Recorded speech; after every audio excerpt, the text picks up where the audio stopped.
All right, welcome back to Mind and Magic. So I just opened some mail that is saying that there was a security breach and a lot of my medical information may have been compromised. And pretty much everything but my social security number. And as a result, they want to offer me 12 months of free complimentary credit monitoring services. And if I want to take them up on that, I would need to enroll and provide them more information. I mean, why would I want to do that if they weren't able to protect it the first time? Oh, here's more information. This is why I never save credit card information online. Would you like to save your credit card information for easy checkout next time? No, because if there's a data breach, then I got to go through the hassle of changing guards. They did such a bang-up job guarding it the first time, and it doesn't make any sense. Now, the reason I'm bringing this up is because it's a perfect example of what I wanted to talk about today. As I went to log into Facebook, there is a video on its homepage, and it was entitled, "People with Problems Are Problems." Yeah. I always say that magic can help you get rid of your problems, but you always still have problems. You'll just have better quality problems. But the reason you still have problems is that you're not using magic to get rid of people. Because the majority of my problems these days come from other people. There used to be a time when my problems would mainly come from myself because I would make bad decisions and do stupid things. But those days are long over. These days, I mostly keep to myself because more people equals more problems. And I can afford to do so because I work from home. And I realize that most people don't have that luxury. And to young people, that almost sounds like a death sentence. As when you're young, you really like to hang out with people. But trust me, when you get older, it gets easier. And after you train to be a ceremonial magician, it gets easier as well because your values won't align with other people. The things that they value and talk about, you'll have absolutely no interest in and will seem completely superficial. But these days, I enjoy peace and solitude. And as a Pisces rising, that would coincide. But a lot of it has to do with people with problems are problems. And this is why you must do your best to become a problem solver. And for those of you that have taken the Laws of Riches course, you may know where I'm going with this. Because for most people, like 95%, problem solving is going to be their path to wealth. And luckily for us, there's no shortage of people with problems and causing problems. That's like the main path to riches. Unless you inherit a fortune or win the lottery or some kind of other windfall, getting rich involves solving other people's problems. That's what the majority of goods and services provide, is a solution to people's problems. And I don't have a problem with that at all. That's a pretty good system. The issue happens when people want their problems to be your problems without paying you or compensating you for it. They just want you to take on their problem for free because they're not actually looking for solutions to their problems. Instead, they're looking for sympathy. Now, that's when their problem becomes my problem because I'm a problem solver. I'm not good with sympathy. I'm good with solutions. You don't want to come to me with a problem unless you want help solving that problem. But the thing is, deep down, people really don't want to solve their problems. They'd rather have the sympathy. The sympathy is feeling sorry for someone. I'm not really good with sympathy. I'm better with empathy. Something that I've gone through myself, I can more identify with because I have firsthand knowledge of it. I know how that feels. But I'm not really that great with sympathy. I mean, yes, I can feel sorry for someone, but I am also a straight shooter and pretty blunt when it comes to my thoughts on things. And usually people want you to say what they want to hear. And I'm better at telling people what they don't want to hear. I'm much better at solving problems because that's just part of the self-improvement and transformation process. And if you have any desire to have any serious money at all, it's something that you will need to learn to do. I recently had a conversation with a family member, around the start of the holidays. And I'm not going to say who, but they were telling me all of their problems. They had this going wrong, they had this health problem, and that health problem, and another health problem, all of which were a result of lifestyle and a refusal to change that lifestyle.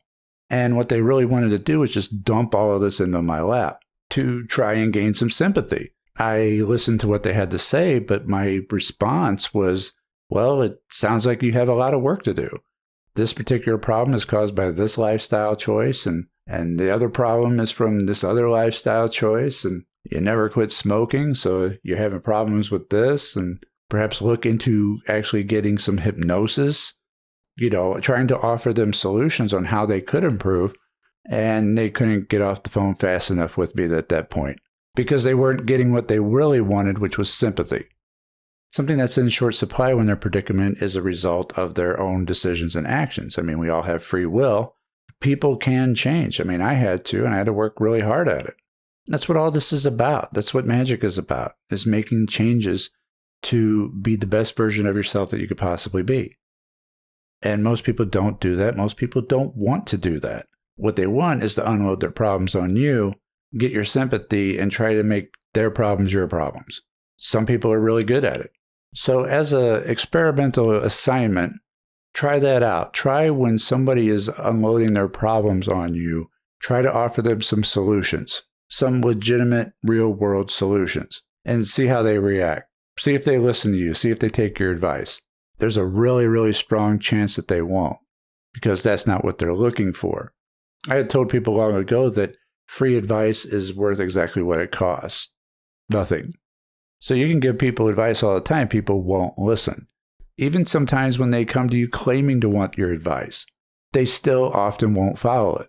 Not when you give it for free. The only time I ever recommend giving free advice is when the person coming to you with their problems is annoying you. That family member that called me up, well, they had been drinking, which is part of that lifestyle choices that I was mentioning. And it's extremely difficult to have a conversation where one person is trashed and the other person doesn't drink, because the sloshed person is going to bounce around from topic to topic to topic that has nothing to do with one another. They can't just have a straight conversation on any one topic. They're going to bounce around. Hey, you remember that one time that it? And then you start answering them and they're like, well, oh, yeah, remember this other time that you... And on it goes.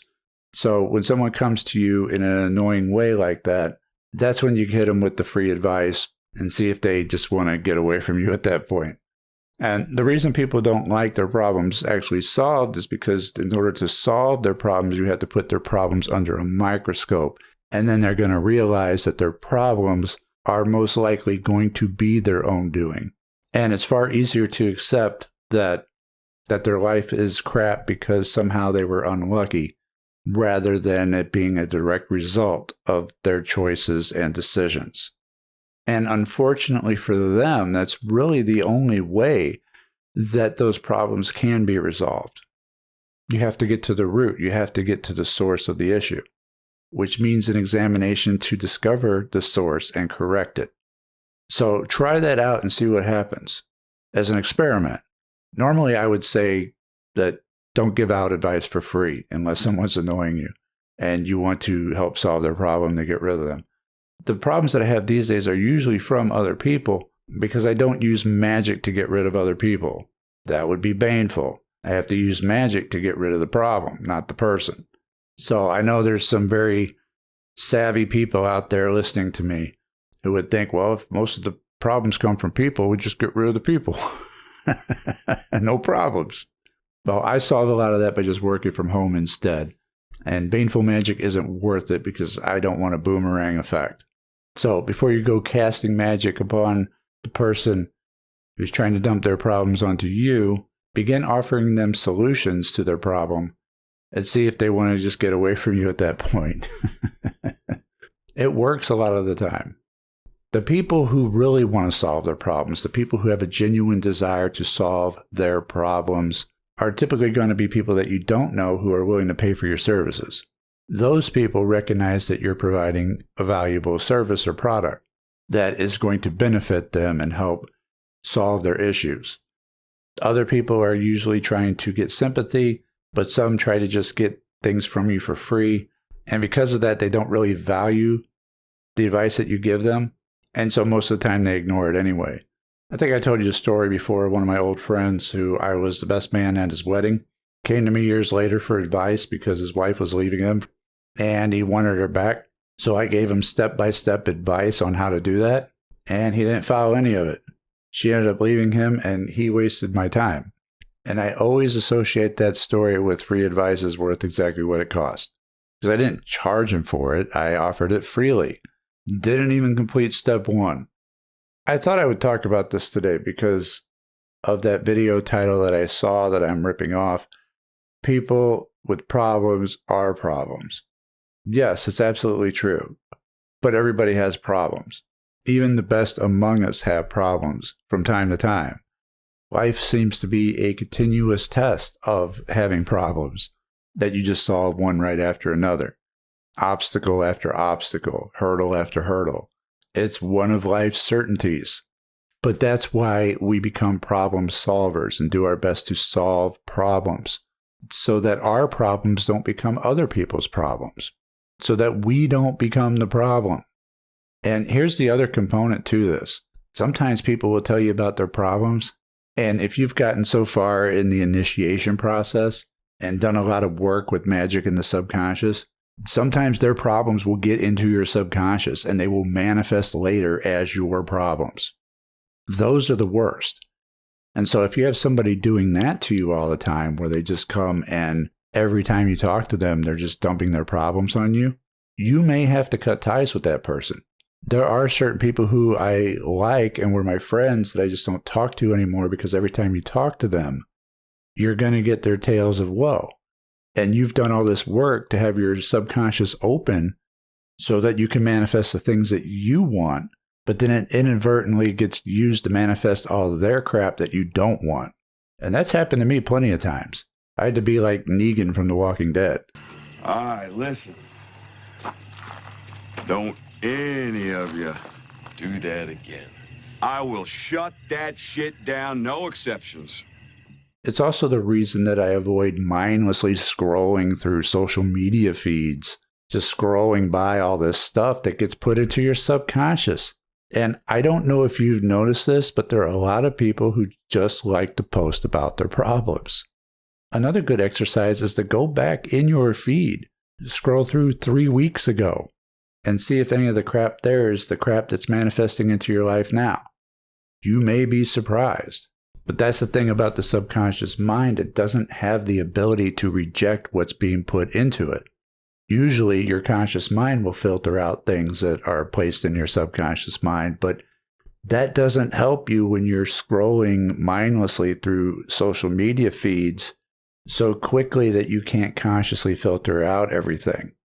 That's the real danger of social media, in my opinion. So when I go to social media, I try to hop on and hop off as quickly as I can without reading a lot of stuff. I don't follow a whole lot of people on social media. You have to be careful and guard the gates of your mind, as I put it before. You really got to watch what you're allowing to get through. Now, we talked about problem solving in this video being one of the main paths to riches. If you're interested in learning more, check out the Laws of Riches course on mindandmagick.com. Rich people are rich not because they're lucky, but because of the things that they do. And if you follow and do the same things that they do, then you're more apt to get the results that they do. It's pretty simple and straightforward. Do as the rich do if you want to become rich yourself. And anybody that wants to check out the Laws of Riches, I'm going to knock 20% off through this video only. Link in the video and description. And that's about it for today. I'm still trying to get caught up on emails. It's taken way longer than I thought that it would. I rarely get emails that I could just quick reply. You know, people expect much more from me, so it takes a lot longer. But I am still working on them. I will get caught up at some point. So please hang in there. Again, customer service emails come first. Everything else comes after. This is Frater Xavier for Mind and Magick kicking off 2024, and I'll see you next time. Take care.